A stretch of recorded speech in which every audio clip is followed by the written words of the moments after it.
The rankings are out and we are in. Welcome into Drive Through. Prim, Siripipat alongside Heather Dinich. So Heather, we saw there were no changes within the top 5, but these rankings are by no means set in stone. So let's go ahead and take a look at them. So to me, Heather, the interesting thing that I saw was Iowa and Michigan State at 4 and 5, which means the Big Ten championship game is essentially a play-in. So what really stood out to you?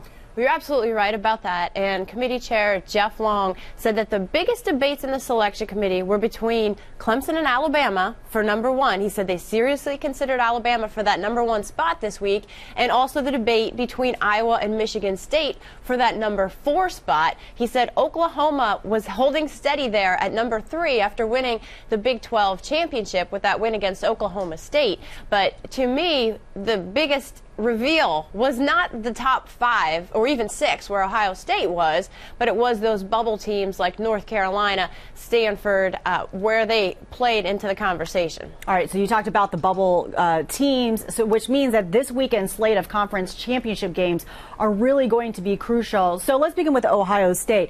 They're going to be on their couch this entire weekend hoping for complete chaos, but they're going to need some serious help. So what scenario do you see them cracking into the top 4? Well, they definitely have a chance, and that's indicated by the selection committee putting them there at number 6 right behind Michigan State. But I truly think that if Stanford beats USC, Stanford will jump Ohio State in the final ranking, because Ohio State, like you said, they're sitting on their couch. They're not playing in a conference championship game, and that does matter to the selection committee. Now, where things get interesting and Ohio State could really get in is if Stanford and somebody else loses, if Clemson loses, if Alabama loses. So to me, it needs more than just one thing to happen to truly get serious consideration. And having that conference champion title on their resume is really going to help Ohio State. You know, they won't have that. But you just mentioned Stanford, and they are a 2-loss team. And you said that there is a chance that they could get in. What are the percentages they could crack into that top 4? Well, I think it's pretty good, even if Clemson loses to North Carolina. Now, there could be some consideration for Clemson to drop and stay in the top 4. But to me, Stanford's resume, even with 2 losses, would be better right now than North Carolina's. And I think that the committee believes that as well, because Stanford's ranked ahead of North Carolina. North Carolina's sitting there at number 10 behind 3 2-loss teams, including one from their own conference in Florida State.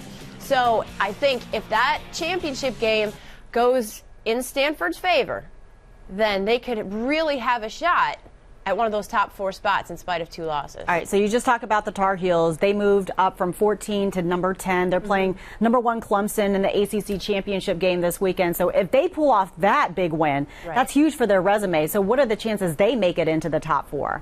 Of those teams, you know, I think Stanford has the best chance, followed by North Carolina and then Ohio State. But North Carolina, to me, needs to go and thump Clemson and leave no doubt that they are the better team and one of the 4 best teams in the country. They would have a conference championship game, a 1-loss conference champ in the ACC. There's no question they would be considered by the selection committee.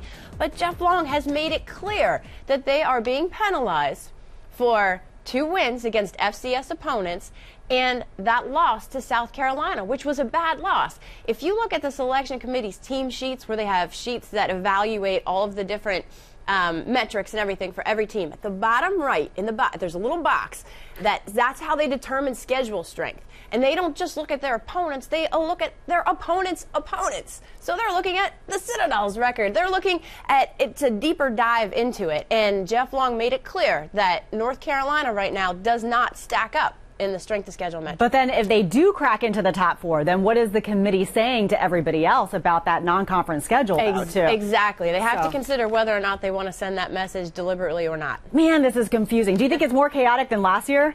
No? Well, the potential is there. Yeah. But it's the Big 12 drama last year. That set a pretty big, that set the bar high for chaos. It did. All right, thanks, Heather. All right, for more on the perplexing playoff picture, keep it logged on to our college football page on ESPN.com. For Heather Dinich, I'm Prim Siripipat.